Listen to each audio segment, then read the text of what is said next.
Assalamualaikum warahmatullahi wabarakatuh. Perkenalkan, nama saya Muhammad Fedi Irwanto. Di sini saya akan menjelaskan tentang manajemen proyek. Nah, sebelumnya apa sih proyek itu dan apa sih manajemen proyek itu? Nah, di sini saya akan menjelaskan tentang definisi proyek terlebih dahulu. Definisi proyek adalah serangkaian tugas atau pekerjaan yang memiliki tujuan untuk mencapai suatu hasil utama dalam kerangka waktu yang terbatas. Nah, dalam pencapaian hasil ke akhir kegiatan proyek dibatasi oleh anggaran, jadwal, dan mutu yang dikenal dengan tiga kendala atau yang sering kita dengar yaitu triple contract. Sedangkan kegiatan proyek yang dibedakan dari kegiatan operasionalnya antara lain karena sifatnya yang dinamis dan rutin, multi kegiatan dengan intensitas yang berubah-ubah dan memiliki siklus yang pendek seperti itu. Nah, selanjutnya definisi manajemen proyek. Apa sih manajemen proyek? Nah, di sini saya akan menjelaskan definisi dari manajemen proyek. Manajemen proyek adalah sebuah ilmu dalam hal perencanaan, pengorganisasian, pengelolaan, atau menjalankan serta pengendalian untuk dapat mencapai tujuan-tujuan proyek dengan lebih efisien dan lebih baik. Nah, penerapan manajemen proyek secara benar akan dapat mendatangkan keuntungan dari segi waktu dan biaya dibandingkan jika pengelolaan dilakukan seperti pengelolaan pekerjaan reguler seperti itu. Nah, menurut Tita Data terdapat 3 tahap yang harus dilakukan dalam manajemen proyek. 3 tahap itu antara mencakup perencanaan atau biasa kita sebut planning, terus yang kedua ada penjadwalan atau yang sering kita sebut dengan scheduling, dan yang ketiga ada pengendalian atau controlling. Nah, perencanaan atau planning adalah ini biasanya mencakup penetapan sasaran, pendefinisian proyek, dan organisasi tim. Dengan penjadwalan atau scheduling, ini berhubungan antara tenaga kerja, uang, bahan yang digunakan dalam proyek, seperti itu. Dan yang ketiga ada pengendalian atau controlling. Pengendalian atau controlling ini biasanya tentang pengawasan sumber daya, biaya, kualitas, dan budget. Jika perlu merevisi atau ubah rencana, menggeser atau mengelola ulang sehingga waktu dan biaya. Maksudnya waktu dan biaya itu menjadi tepat seperti itu. Baik, selanjutnya saya akan menjelaskan tentang perencanaan proyek. Nah, sebelumnya apa sih perencanaan proyek itu? Nah, di sini saya akan menjelaskan terlebih dahulu definisi dari perencanaan proyek. Perencanaan proyek adalah disiplin untuk menyatakan bagaimana menyelesaikan sebuah proyek dalam jangka waktu tertentu, biasanya dengan tahapan yang sudah ditetapkan, seperti itu. Nah, ada beberapa faktor yang sekiranya dapat menentukan keberhasilan proyek, antara lain ketepatan memilih bentuk organisasi proyek, memilih pemimpin yang cakap, dan pembentukan tim proyek yang terintegritas dan terorganisir, seperti itu. Nah, namun demikian ada hal yang lain juga yang penting untuk diperhatikan untuk menjamin suksesnya pelaksanaan proyek, yaitu perencanaan. Nah, dengan perencanaan yang baik, maka apa yang harus dikerjakan, kapan mengerjakannya, dan sumber daya apa saja yang diperlukan, dan apa yang menjadi target dari kegiatan tersebut akan menjadi terlihat lebih jelas, seperti itu. Berikut ini ada juga tahapan-tahapan perencanaan proyek. Orang yang menjadi pemimpin perencanaan proyek harus mendapat wewenang untuk melakukan perencanaan, membuat jadwal atau anggaran. Baik, selanjutnya yaitu tahap-tahap perencanaan proyek. Nah, dalam tahap-tahap perencanaan proyek ini ada 5 langkah. Yang pertama itu ada penentuan tujuan proyek dan kebutuhan-kebutuhan untuk mencapai tujuan. Nah, di sini ini maksudnya mengidentifikasi pekerjaan-pekerjaan apa yang diperlukan untuk mencapai tujuan itu dan bagaimana urutan pelaksanaan kegiatan-kegiatan tersebut, seperti itu. Nah, yang kedua, organisasi proyek dirancang untuk menentukan departemen-departemen yang ada, subsektor yang diperlukan, dan manajer-manajer yang bertanggung jawab terhadap aktivitas pekerjaan yang ada. Dan yang ketiga, jadwal untuk setiap aktivitas. Nah, di sini yaitu maksudnya kapan aktivitas dimulai dan kapan aktivitas harus sudah selesai, seperti itu.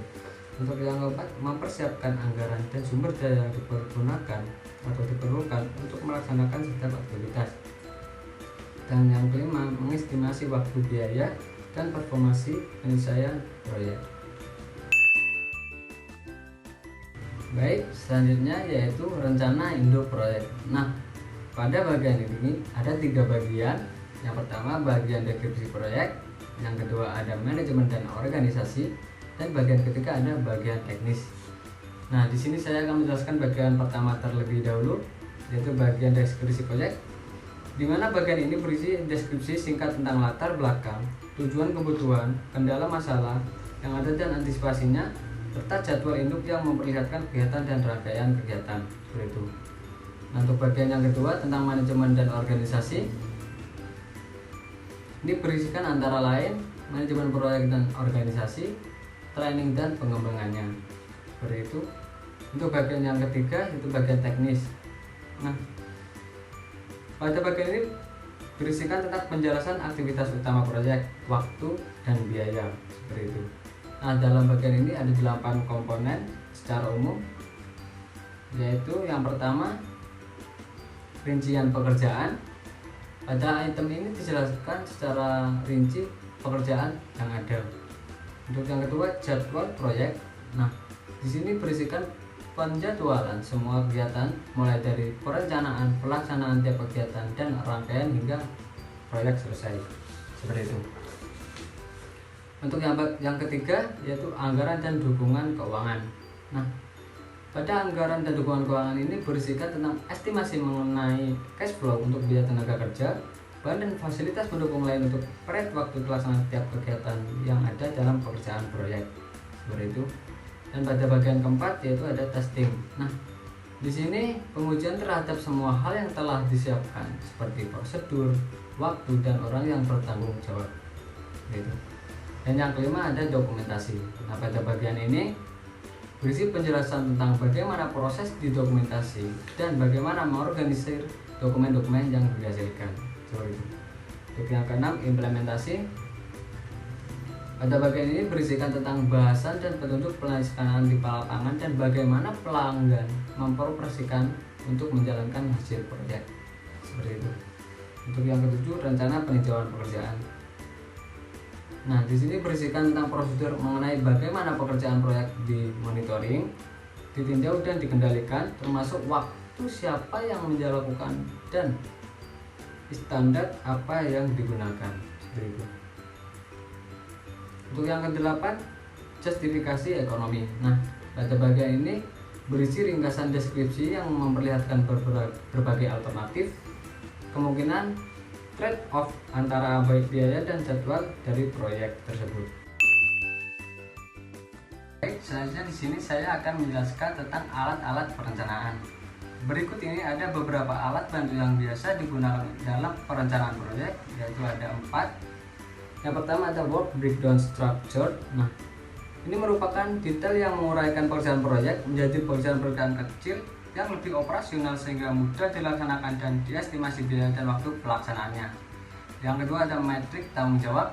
Nah, ini biasanya digunakan untuk menentukan organisasi proyek, orang-orang kunci dan tanggung jawabnya, serta inti metrik ini menunjukkan hubungan antara kegiatan dan penanggung jawabnya.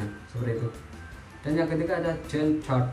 Alat ini biasanya digunakan untuk menunjukkan jadwal induk proyek dan jadwal setiap pekerjaan atau kegiatan.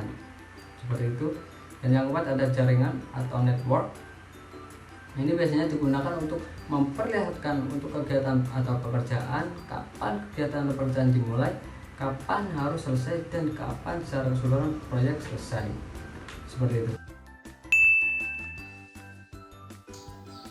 Saya akan menjelaskan materi selanjutnya. Sebelumnya perkenalkan, nama saya Fatimatus Zahro. Nah, materi selanjutnya di sini adalah penjadwalan proyek. Penjadwalan proyek di sini adalah kegiatan menetapkan jangka waktu kegiatan suatu proyek yang harus diselesaikan, baik bahan baku, tenaga kerja, serta waktu yang dibutuhkan oleh setiap aktivitas. Jadi penjadwalan proyek di sini adalah untuk menentukan kapan suatu proyek itu akan dimulai, kapan suatu proyek itu akan diberhentikan, dan kapan suatu proyek itu selesai. Jadi ada deadline untuk suatu proyek tersebut. Dan juga gunanya untuk tenaga kerja supaya mempunyai tanggung jawab untuk menyelesaikan proyek tersebut tepat waktu. Selanjutnya adalah pendekatan penjadwalan proyek. Pendekatan penjadwalan proyek di sini menggunakan tiga metode. Yang pertama adalah Gantt chart. Gantt chart di sini adalah metode ini menggunakan tampilan yang mirip seperti jadwal pada umumnya. Nah, Gantt chart ini adalah sejenis grafik batang yang digunakan untuk menunjukkan tugas-tugas pada proyek serta tugas-tugas pada proyek serta waktu yang sudah ditentukan. Metode pendekatan yang kedua adalah PERT atau Program Evaluation and Review Technique.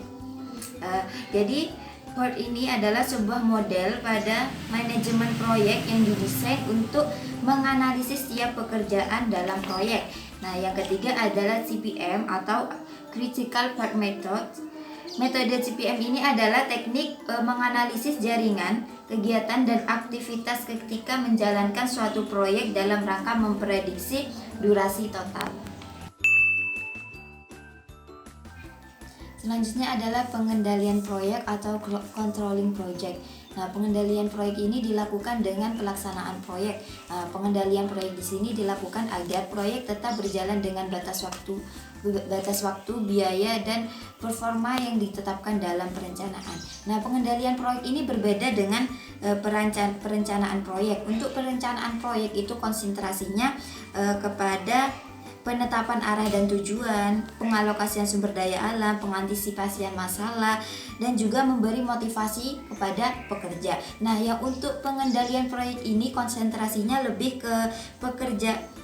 kepada pengendalian pekerja terhadap tujuan, penggunaan sumber daya secara efektif, dan juga perbaikan dan pemberian imbalan terhadap pekerja atau karyawan untuk atas pencapaian tujuannya. Selanjutnya adalah 3 langkah dalam proses pengendalian proyek. Yang pertama adalah monitoring informasi. Nah, untuk kepentingan pengendalian proyek diperlukan informasi yang akurat, diperlukan informasi yang tepat waktu dan akurat untuk laporan mengenai pekerjaan yang sedang berjalan.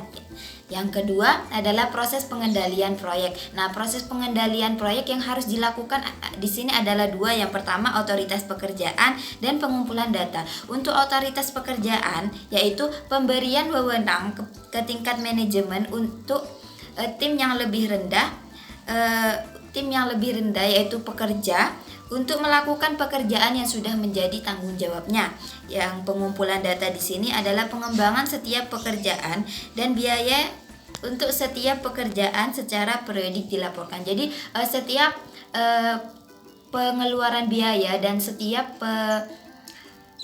pekerjaan itu harus dilaporkan. Nah, yang ketiga adalah analisis kinerja atau performansi proyek. Nah, untuk analisis kinerja di sini menggunakan 2 analisis, yaitu analisis biaya dan jadwal. Yang kedua adalah analisis teknik.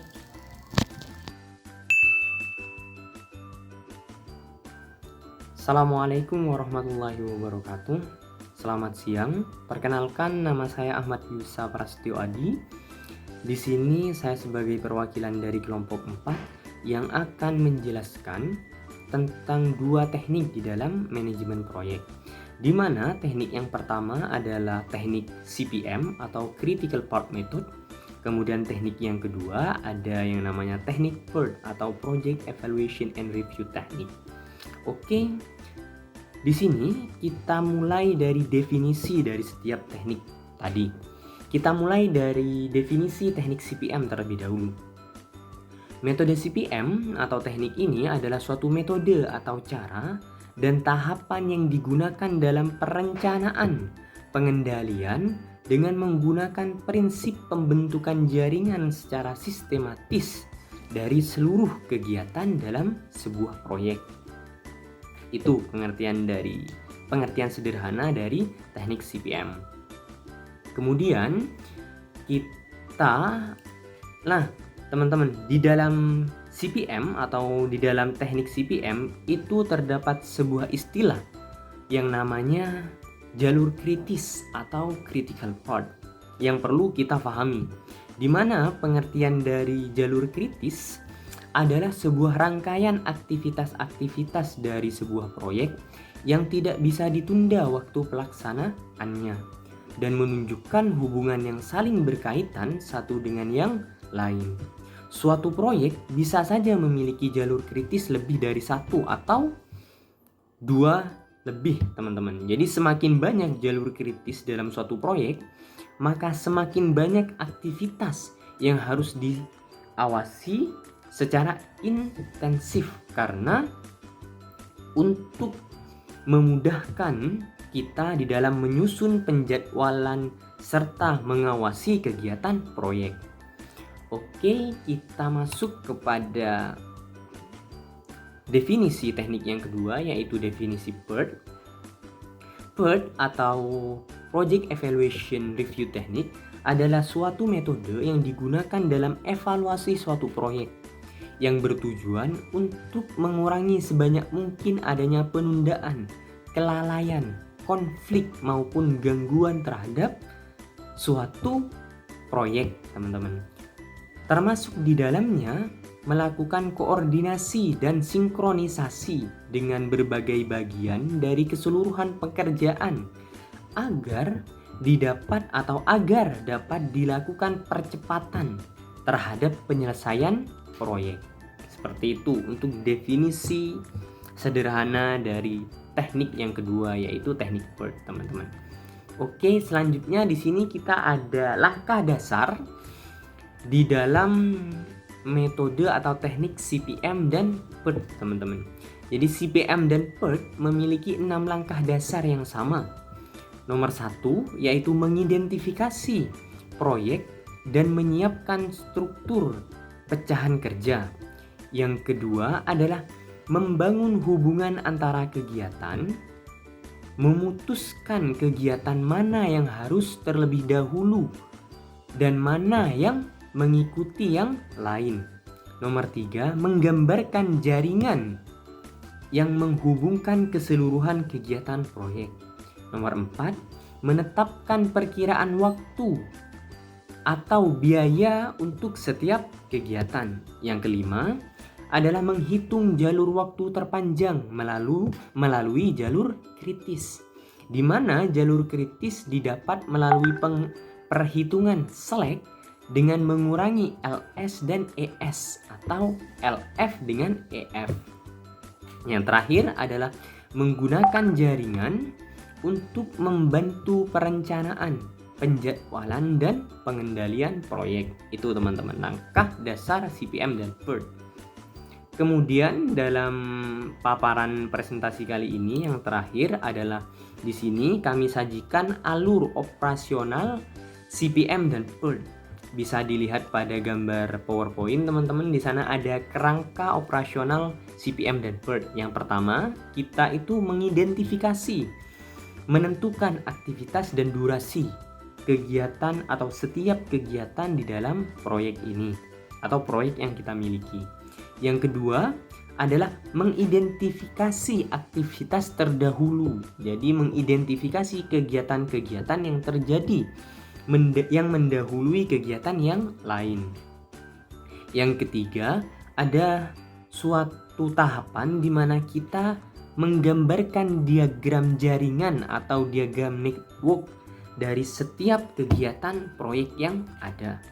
Kemudian tahap yang selanjutnya adalah menentukan perkiraan waktu pengerjaan setiap proyek. Yang selanjutnya adalah membuat jalur kritis atau mencari jalur kritis dari jaringan yang ada. Yang terakhir adalah untuk membantu perencanaan, penjadwalan, dan pengendalian proyek, di mana dalam kerangka operasional CPM dan PERT ini akan diaplikasikan atau akan dijelaskan lebih rinci pada video atau paparan penjelasan kelompok 4 yang selanjutnya. Jadi teman-teman mungkin bisa melihat mengenai pengaplikasian dari kedua metode ini di dalam video yang selanjutnya. Jadi di sana ada suatu contoh persoalan, suatu kegiatan proyek yang akan kita pecahkan, yang akan kita